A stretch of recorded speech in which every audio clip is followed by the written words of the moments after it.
Hello दोस्तों, welcome back to the channel Horizon classes. दोस्तों, आज के इस वीडियो में हम देखेंगे sale of goods by non owner, यानी गुड्स को क्या नॉन ओनर सेल कर सकता है। जो जिसके पास ओनरशिप नहीं रहती है गुड्स की, क्या वो व्यक्ति गुड्स को सेल करता है, वो आज के इस वीडियो में देखेंगे। दोस्तों, ये इंपॉर्टेंट टॉपिक है, आपके प्रीवियस एग्जाम्स में 5 मार्क्स में पूछ रहा है या तो फिर 15 मार्क्स में भी आपको पूछा है। सो आपके एनईपी में 5 मार्क्स में या 10 मार्क्स में भी पूछ सकता है। सो दोस्तों, इंपॉर्टेंट कॉन्सेप्ट है, गौर से समझिए। और ये टोटल 8 पॉइंट समझाऊंगा। 8 ऐसे व्यक्ति रहते हैं जो नॉन ओनर होके भी गुड्स को सेल कर सकते हैं। वो सारे 8 व्यक्ति कौन कौन होते हैं, आज के इस वीडियो में हम जानेंगे दोस्तों। सो वीडियो को लास्ट तक देखिएगा दोस्तों। सो चलिए, हमारा फर्स्ट व्यक्ति कौन होता है उसकी तरफ से चलते हैं, वीडियो को स्टार्ट करते हैं दोस्तों। सो फर्स्ट व्यक्ति होता है दोस्तों sale by estoppel. Sale by estoppel क्या होता है देखते हैं, चलिए दोस्तों। सो स्टेटमेंट और conduct leads the buyer to believe that the person selling the goods has the authority to sell them. So ऐसा स्टेटमेंट या तो फिर कंडक्ट बायर किसे कहते हैं, जो गुड्स खरीद रहा है उसको बिलीव लगे कि जो भी पर्सन जो बेच रहा है उसके पास ऑथोरिटी है सेल करने की। यानी जो बायर है, बायर को लगे, बायर को बिलीव हो जाए, यानी जो बेच रहा है ये सेलर, वो उसके पास ऑथोरिटी है सेल करने की। नेक्स्ट कंडीशन कहता है the actual owner don't show any objection regarding the sale transaction. और जो एक्चुअल ओनर रहता है गुड्स का, उसे कोई ऑब्जेक्शन नहीं है। जो बेच रहा है गुड्स, जो सामने वाला व्यक्ति जो नॉन ओनर है वो बेच रहा है, तो उसे कुछ ऑब्जेक्शन नहीं है। सो ये कंडीशन है। And the last condition is buyer acted in a good faith, यानी जो खरीद रहा है वो गुड फेथ में खरीद रहा है, यानी जो खरीद रहा है उसे कुछ ऑब्जेक्शन नहीं है, यानी कि कौन मुझे बेच रहा है, और उसे डॉट भी नहीं है कि आगे जाके मुझे धोखा होगा। सो उसे डॉट नहीं है, धोखा मिलेगा बोल के। तो दोस्तों, ये था sale by estoppel. Sale by estoppel यानी कोई भी व्यक्ति सेल कर सकता है गुड्स को, लेकिन जिसका मेन ओनर है उसे ऑब्जेक्शन नहीं होना चाहिए, और जो बायर है उसे बिलीव होना चाहिए कि उसके पास पूरी ऑथोरिटी है वो सेल करने की। और बायर यहाँ पर गुड फेथ में है, यानी उसे कोई डॉट नहीं है कि उसे कौन गुड्स बेच रहा है दोस्तों। सो ये था हमारा सेल बाय स्टॉपल। यानी इसका एक एग्जांपल ले लीजिए, आपका अपना गुड है, वो आपका दोस्त बेचा तो आपको ऑब्जेक्शन नहीं है, या तो फिर आपके पापा बेचे तो आपको ऑब्जेक्शन नहीं है। सो फर्स्ट पॉइंट है सेल बाय स्टॉपल। सो चलिए हमारे सेकेंड व्यक्ति की तरफ चलते हैं। सेकेंड व्यक्ति है sale by mercantile agent. Mercantile agent यानी यहां पर एक एजेंट को रखा जाता है। एक व्यक्ति जो मेन ओनर है वो क्या रखता है, एक एजेंट को रखता है अपने गुड्स सेल करने के लिए, मर्चेंटली यानी प्रॉफिट कमाने के लिए। जो भी एक व्यक्ति रखता है, जो व्यक्ति रखता है, जो मेन ओनर है उसे हम प्रिंसिपल कहते हैं, और जो व्यक्ति को रखा है गुड सेल करने के लिए उसे हम कहते हैं एजेंट। इसका एक एग्जांपल देता हूं मैं आपको। अब जैसे रतन टाटा है, रतन टाटा खुद तो अब ये जमाने पे कार वो नहीं बेचते, वो एम्प्लॉयज रखते हैं, वो एजेंट रखते हैं बेचने के लिए। सो रतन टाटा सर क्या हो गए, वो प्रिंसिपल हो गए, और जो बेच रहा है वो एजेंट हो गया। अब इसके रूल्स क्या होंगे, रूल्स है possession of goods with consent of the principal. यानी जो गुड्स सेल हो रहा है, गुड्स सेल होना, बट उसमें प्रिंसिपल की कंसेंट रहना, प्रिंसिपल की परमिशन से ही गुड्स सेल होना, एक्चुअल ओनर की परमिशन से। उसके बाद acting in an ordinary course of business. Ordinary course यानी जो भी बिजनेस के रूल्स एंड रेगुलेशंस है उसके हिसाब से वो ट्रांजैक्शन होना। उसके बाद buyer acted in a good faith, यानी बायर यहाँ पर गुड फेथ में है, यानी उसे डॉट नहीं है कौन मुझे बेच रहा है, एजेंट बेच रहा है, सो उसे डॉट नहीं है। सो थर्ड ये था। उसके बाद फोर्थ है no notice of no authority to sell given by the principal. यहाँ पर कोई नोटिस नहीं दी गई कि एजेंट को कि तुझे गुड्स सेल करना नहीं है, ऐसे कुछ भी नोटिस नहीं दी जाएगी। सो ये थे हमारे 4 प्रिंसिपल। ये था हमारा second sale by mercantile agent में 4 रूल्स थे। सो दोस्तों, सेकंड व्यक्ति होता है मर्चेंटाइल एजेंट, जो अपने ओनरशिप नहीं रह के भी अपना गुड्स बेच सकता है, दूसरा का गुड्स बेच सकता है। अब बढ़ते हैं हमारे थर्ड व्यक्ति की तरफ दोस्तों। सो दोस्तों, थर्ड व्यक्ति होगा सेल बाय जॉइंट ओनर। अब जैसे बिजनेसेस, बहुत ही बिजनेस रहते हैं जो 2 ओनर्स मिलके, 2 पार्टनर्स मिलके बिजनेस चलाते हैं। अब उसमें क्या रूल्स होंगे, so if one owner wants to sell, यानी अगर एक ओनर, जो एक व्यक्ति है, एक पर्सन है पार्टनर में, अगर वो बेचना चाहता है तो क्या रूल्स होंगे। Sole possession of goods with joint owner consent, वो अकेले गुड्स बेच सकता है, लेकिन जो ओनर उसके साथ पार्टनरशिप में है उसकी परमिशन होना जरूरी है। सेकंड है buyer acted in a good faith, यानी बायर जो खरीद रहा है उसे डाउट नहीं है कि उसे कौन बेच रहा है और आगे जाके उसे धोखा मिलेगा या उसे कुछ डाउट नहीं है, वो पूरा गुड फेथ में है और हॉनेस्ट है। थर्ड है no notice of no authority to sell, यानी ऐसा जो दूसरा पार्टनर है जो गुड्स सेल नहीं कर रहा, वो ऐसा कुछ भी नोटिस नहीं दिया कि गुड्स उसे सेल नहीं करना है, यानी फुल उसे परमिशन है कि वो गुड्स सेल कर सकता है। ये 3 कंडीशन होंगी, ये 3 रूल्स होंगी ओनर के लिए, ज्वाइंट ओनर के लिए। पार्टनर ये 3 रूल्स फॉलो कर के गुड्स बेच सकता है। उसके बाद फोर्थ व्यक्ति होगा sale by person in possession of goods under voidable contract, यानी ऐसा व्यक्ति भी गुड्स सेल कर सकता है जो कॉन्ट्रैक्ट वाइडेबल कॉन्ट्रैक्ट में बना है। ये वाइडेबल कॉन्ट्रैक्ट क्या है सर, आपके माइंड में डाउट आ रहा होगा, पिछली क्लासेस रिफर किए तो ये कुछ भी नहीं है आपके लिए।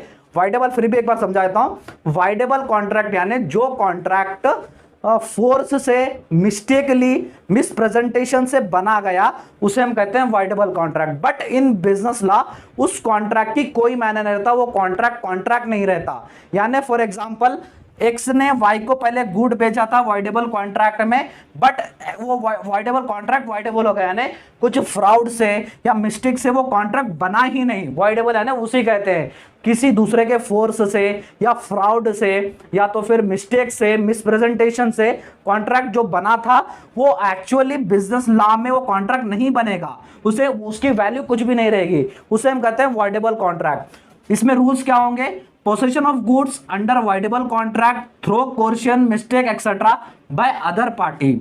सो जो गुड्स सेल हो रहा है वो सेल होना चाहिए वाइडेबल कॉन्ट्रैक्ट के तौर पर, वाइडेबल कॉन्ट्रैक्ट के तौर पर गुड्स सेल होना चाहिए। Goods sold before contract is cancel by cheated party, जो पार्टी चीट कर रही है वो कॉन्ट्रैक्ट पहले जो कॉन्ट्रैक्ट बना था वो कॉन्ट्रैक्ट को कैंसिल करना होगा। फॉर एग्जांपल मैं आपको दूंगा, अब यहां पर एक्स ने वाई को एक कार बेचा था, एक कार बेचा था, फ्रॉड से बेचा था, लेकिन बिजनेस में फ्रॉड की कोई जगह नहीं है। सो ये कॉन्ट्रैक्ट बना ही नहीं, अगर फ्रॉड से बना है, किसी के दबाव से बना है तो ये कॉन्ट्रैक्ट है ही नहीं। सो वो क्या कर रहा है, एक्स के वाई के पास से तो पैसे ले लिया या तो फिर फ्रॉड कर लिया, कुछ तो क्या पैसे भी नहीं आए समझे पैसे। एक्स ने वाई को गुड्स बेचा वाइडेबल कॉन्ट्रैक्ट में, सो एक्स को यहाँ पर कॉन्ट्रैक्ट बना ही नहीं। अब एक्स क्या कर रहा है, वो वाई को नहीं बेच के Z को बेच रहा है। सो यहाँ पर X जो डायरेक्ट ओनरशिप क्या कर रहा है, Z को ट्रांसफर कर रहा है। सो यहाँ Y को क्या हो गया, Y को यहाँ पर धोखा मिल रहा है। सो ऐसे जायज है क्योंकि बिजनेस में ऐसे होता है, बिजनेस लॉ में ऐसा होता है। अगर वाइडेबल कॉन्ट्रैक्ट में होगा तो X क्या है, Y को अगर बेच के भी अगर वो कॉन्ट्रैक्ट नहीं पास हुआ फ्रॉड की वजह से या मिस्टेक की वजह से कॉन्ट्रैक्ट फेल होगा, वाइडेबल कॉन्ट्रैक्ट बन गया तो X Z को बेच सकता है, वो जो भी कार है तो वो भी गुड्स बेच सकता है। So goods sold before contract is cancel by cheated party. So cheated party ये जो पहले कॉन्ट्रैक्ट की थी उसे कैंसिल करके ये कॉन्ट्रैक्ट ये कर सकती है। Buyer acted and good faith, अब ये जो Z नया कॉन्ट्रैक्ट बना रहा है उसको पता नहीं है, पहले जो भी ट्रांजैक्शन X और Y के बीच में जो ट्रांजैक्शन है वो Z को पता नहीं है दोस्तों। सो ये एक इंपॉर्टेंट टॉपिक होता है, इंपॉर्टेंट, हर कोई को यही इसमें ही डाउट रहता है। सो अच्छे से समझिए। सो दोस्तों ये थे हमारे 4 पॉइंट्स, अब बढ़ते हैं हमारे नेक्स्ट 4 की तरफ। तो दोस्तों रिमेनिंग 4 आपके बोर्ड के ऊपर विजिबल हो रहे होंगे। सो 5th व्यक्ति ऐसा कौन जो ओनर नहीं हो के भी गुड्स बेचेगा, वो देखते हैं। Sale by seller in possession of goods after sale, sale हुए के बाद भी सेल कर सकता है वो ओनर। कैसे देख सकते हैं, एग्जांपल है यहाँ पे, A has sold goods to B, A ने क्या किया, बी को गुड्स सोल्ड किया।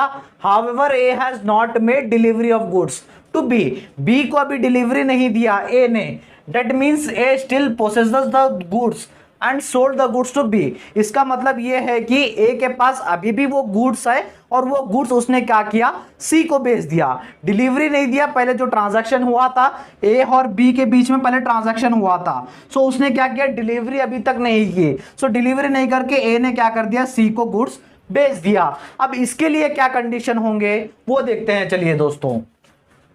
सो continues to have the position of goods, यानी ए के पास अभी भी गुड्स होने चाहिए, तभी वो गुड्स सी को बेच सकता है। यहाँ पर ए, अब यहाँ पर नॉन ओनर कैसे हो रहा है, इसके पास ओनरशिप नहीं है क्योंकि उसने बी को ऑलरेडी गुड्स सेल किए थे, अब ये एक्चुअल ओनर इन्हें है। सो ये नॉन ओनर होके सी को गुड्स बेच रहा है। सो फर्स्ट कंडीशन क्या कहता है, फर्स्ट कंडीशन कहता है continues to have possession of goods, यानी गुड्स अपने पास होने चाहिए तभी वो सी को बेच सकता है। Buyer has no knowledge of the previous sale, जो बायर है जो सी है, सी को पहले की ए और बी के बीच में ट्रांजैक्शन कुछ भी नहीं मालूम होनी चाहिए। Buyer acted in good faith, ये जो सी है, सी यहां पर गुड फेथ में कर रहा है क्योंकि इसको कोई डॉट नहीं है ए के ऊपर, यानी जो भी ट्रांजैक्शन हो रहे हैं वो सही है बोल के सी कह रहा है। सी यहां पर गुड फेथ में एक्ट कर रहा है। ये सो दोस्तों ये था हमारा फिफ्थ, सेल के बाद भी सेल कर सकते हैं।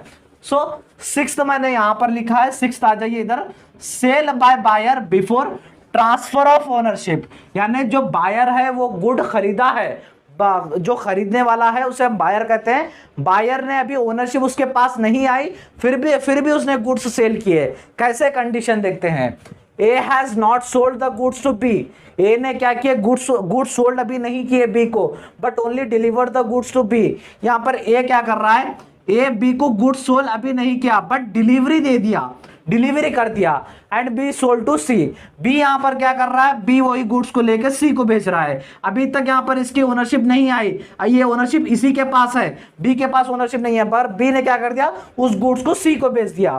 फॉर एग्जांपल ए के पास मोबाइल फोन है, मोबाइल फोन इसने डिलीवरी कर दिया, रखने को दे दिया, बट बी क्या कर दिया, वही मोबाइल फोन बेच दिया। बी ने अभी पैसे भी नहीं दिए ना कॉन्ट्रैक्ट भी बना।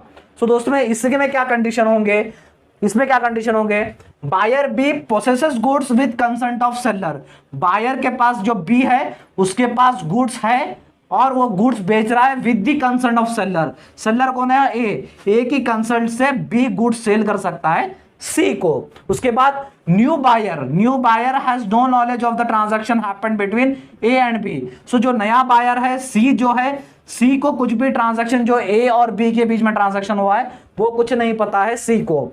सो new buyer acted in good faith, so C क्या है, सी यहां पर गुड फेथ में एक्ट कर रहा है, सी को कुछ डॉट नहीं है बी के ऊपर, जो वो समझ रहा है जो भी ट्रांजैक्शन हो रहा है वो सही हो रहा है बोल के वो समझ रहा है। सो ओनरशिप ट्रांसफर नहीं होने से पहले भी गुड्स सेल कर सकता है बायर। ये हो गया हमारा सिक्स्थ व्यक्ति। अब बढ़ते हैं हमारे सेवंथ व्यक्ति की तरफ। सो दोस्तों बढ़ते हैं हमारे सेवंथ व्यक्ति की तरफ। सेवंथ व्यक्ति है sale bye unpaid seller.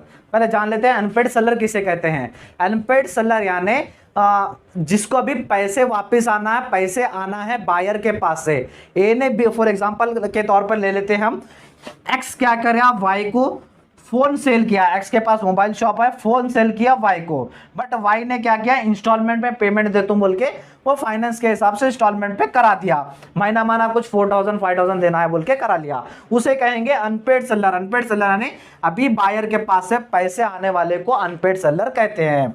So an unpaid seller can take the goods back and resell those goods even if now unpaid seller is not an actual owner।